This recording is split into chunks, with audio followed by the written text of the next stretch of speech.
In the dead of night, the city was eerily quiet. The streets were empty.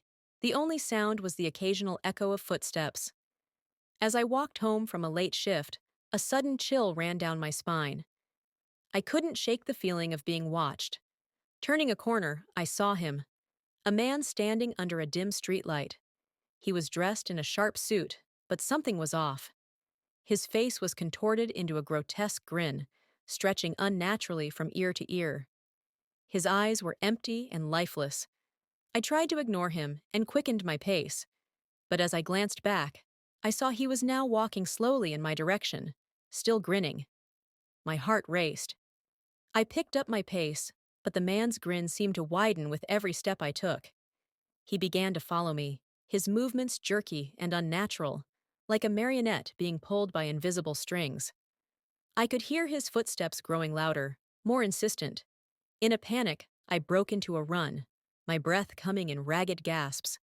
I could hear the man's footsteps matching mine, his grin never faltering. Desperate, I sprinted toward my apartment, fumbling with my keys.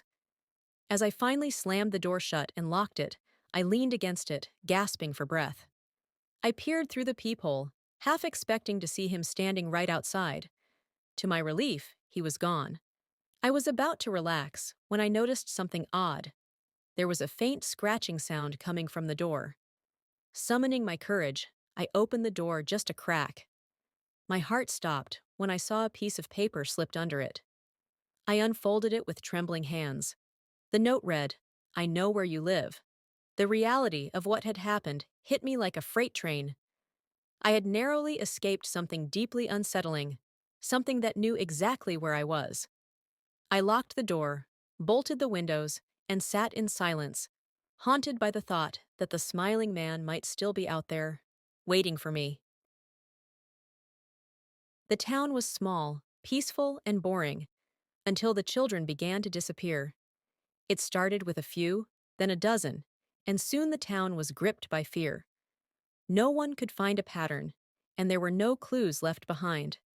Just an unsettling emptiness where laughter used to be.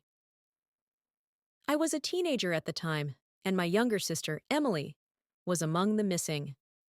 Desperate, I scoured the woods, abandoned buildings, and every place I thought she might be.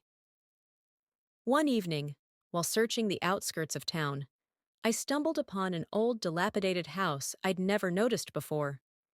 Its windows were broken, and the door hung crookedly on its hinges. Something compelled me to investigate.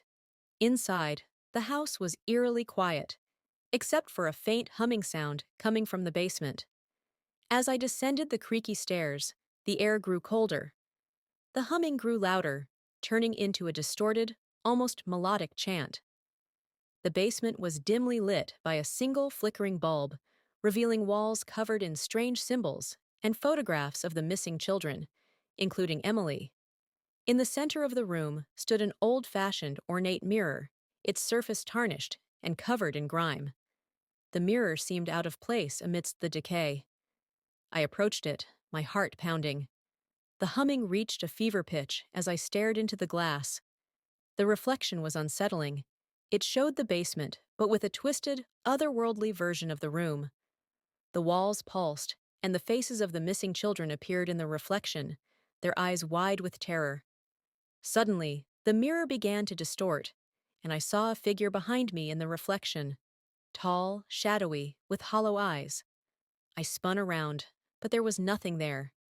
When I looked back at the mirror, the figure was closer, and the children's faces were pressed against the glass, their mouths moving in silent screams.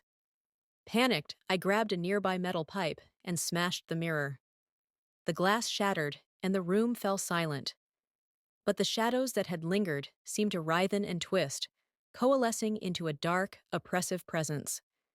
The walls seemed to close in, and I felt an icy grip on my arm, pulling me towards the darkness. I managed to escape, but the town was never the same. The missing children never returned, and the house was soon sealed off by authorities, who found nothing but a ruined basement. The mirror was gone, but the town still whispers of its haunting presence. If you ever hear of a house with a mysterious mirror or a missing child, tread carefully. Some reflections hold more than just images. They hold darkness that reaches out, trapping those who dare to look too closely.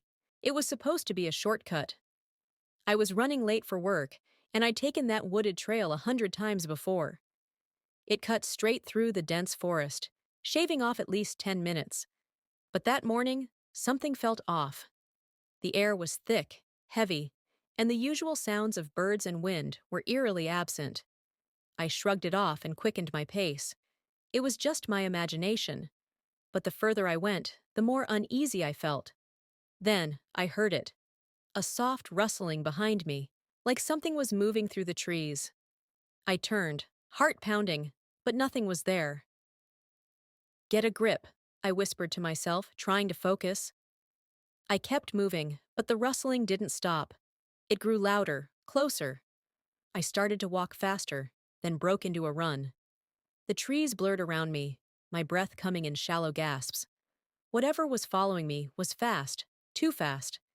Then I saw it, the light up ahead, the edge of the woods. I was almost out. I sprinted harder, feeling whatever was behind me close in. But just as I reached the clearing, everything changed. I tripped, my foot sinking into something cold and soft. When I looked down, the ground wasn't earth. It was flesh, slick and pale. The trees around me shifted, twisting into grotesque shapes, their bark morphing into faces, hollow eyes staring at me with cruel smiles. The path, the clearing, it was all gone. I wasn't in the woods anymore. I was trapped. Panic gripped me. I turned to run back, but every step I took, the ground dragged at my feet like quicksand. My heart pounded in my chest as I heard the rustling again, but this time, it wasn't behind me. It was all around me. Figures emerged from the twisted trees, pale, gaunt, their faces blank and featureless. They glided toward me, their long, skeletal fingers reaching out, and I knew then I wasn't getting out. I ran anyway, blindly, desperately, but the ground gave way beneath me. My legs sank deeper into the cold, fleshy earth. I screamed, but the sound was swallowed by the air, distorted and thrown back at me, echoing in the trees. I fell, my hands sinking into the muck as the figures closed in. One knelt beside me, its eyeless face hovering inches from mine. It didn't speak, but somehow I understood. A warning. You should have stayed on the path. Everything went black. Now I need you to listen. I woke up at the edge of the woods, as if nothing had happened. The sun was shining, the birds were chirping, and the trail was right behind me. But I wasn't the same. I still feel it. That pull, that cold presence inside me, waiting. Next time you take a shortcut through the woods, stay on the path. No matter how tempting it is to stray, no matter how safe it seems. Because if you don't, you might never find your way back. I never should have opened that box. It arrived on my doorstep. No name, no return address, just an old wooden box tied with a dirty piece of string. Curiosity got the better of me, and when I opened it, I found something strange. An old, worn-out clown doll. Its face was painted with a wide, maniacal grin, and its long, twisted limbs were out of proportion, almost wrong. Something about the doll made my skin crawl, but I couldn't bring myself to throw it out. I tossed it on a chair in the corner of my room and forgot about it. At least, I tried to. That night, I woke up to a sound. Faint at first, like breathing. Then it became clearer. A soft, raspy laugh, echoing in the darkness. I froze. My eyes scanned the room, and there it was. Laughing Jack, sitting in the chair, its head tilted, grinning at me. But I hadn't put it there. I turned on the lamp, my heart racing. Nothing moved. It was just a doll, I told myself. Just a stupid toy. But then it started again. A louder laugh. And this time, the doll wasn't just sitting. It was standing, its grotesque body swaying, its eyes locked on me. My blood turned to ice. Before I could react, it lunged at me, and the room exploded into chaos. Its fingers were sharp, like claws, tearing at my arms as I tried to push it away. I screamed, but the sound died in my throat. Laughing Jack's grin stretched wider, splitting its face in half as it cackled, a high-pitched shrill sound that made my ears bleed. It grabbed me by the throat, and its cold breath washed over my face, reeking of decay. "Wanna play?" it whispered, its voice dripping with malice. I thrashed, trying to kick it off, but it was too strong. It slammed me into the wall, knocking the air from my lungs, and its claws dug deeper, shredding my skin. Blood poured down my arms, soaking the floor. But the worst part was the laugh. That horrible laugh, never stopping, ringing in my ears, driving me mad. I felt my strength slipping, my vision blurred as the room spun around me, the walls closing in. Laughing Jack's eyes gleamed with delight, and then it pulled something from behind its back, an impossibly long knife, the blade jagged and rusted. I screamed, trying to pull away, but it drove the knife deep into my stomach.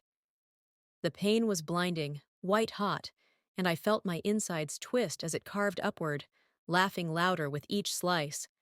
It wasn't just killing me, it was playing with me. Everything went black, and the last thing I heard was its voice, soft and mocking, right in my ear. "See you in your dreams." I should have burned that box. Now I'm trapped in this nightmare. Every time I close my eyes, I hear it again. The laugh, the scraping of claws, and I know, the next time I sleep, Laughing Jack will be waiting. Grandpa had always been sharp, a storyteller with endless energy, but after his Alzheimer's diagnosis, things changed. At first, it was small things, forgetting names, losing track of time. But then he started talking about him.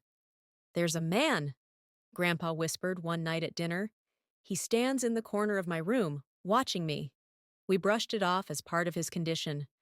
Mom even moved his room to the front of the house, convinced that changing his surroundings would help. But every day, Grandpa grew more agitated, more frightened. "He's there," he'd insist. "Watching, waiting."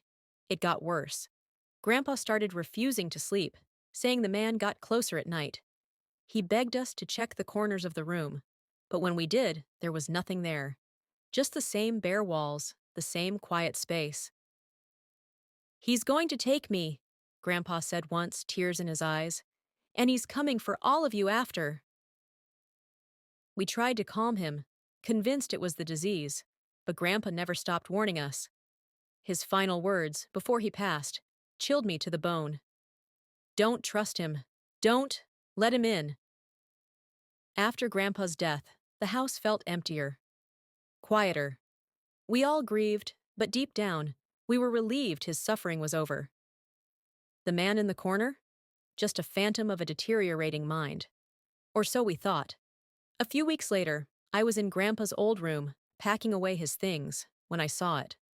A shadow just out of the corner of my eye, where Grandpa used to point. It flickered, and for a second, I felt a chill run down my spine. But when I turned, nothing was there. That night, I heard footsteps in the hallway. Slow, deliberate. I checked, but the house was empty. Over the next few days, it happened more frequently. Objects shifting, shadows lingering in corners longer than they should. I started to feel watched. I told my parents, but they brushed it off, the same way we had with Grandpa. "You're just grieving," they said. "It's in your head." But I knew better. I could feel him now, the man Grandpa warned us about. And every night, he got closer. One night, I woke up to the sound of breathing, deep, labored breaths. I froze, not daring to move, knowing without looking that he was there, in the corner of my room, just like Grandpa had said. When I finally gathered the courage to glance over, my blood ran cold. A figure stood there, shadowy and indistinct, but he was real. I blinked, and he was gone, but the feeling lingered. Grandpa hadn't been hallucinating. He'd been trying to warn us. Now I'm terrified to sleep. Every time I close my eyes, I hear footsteps getting closer. The man is real, and he's here, watching, waiting, just like Grandpa said. And now, he's coming for the rest of us.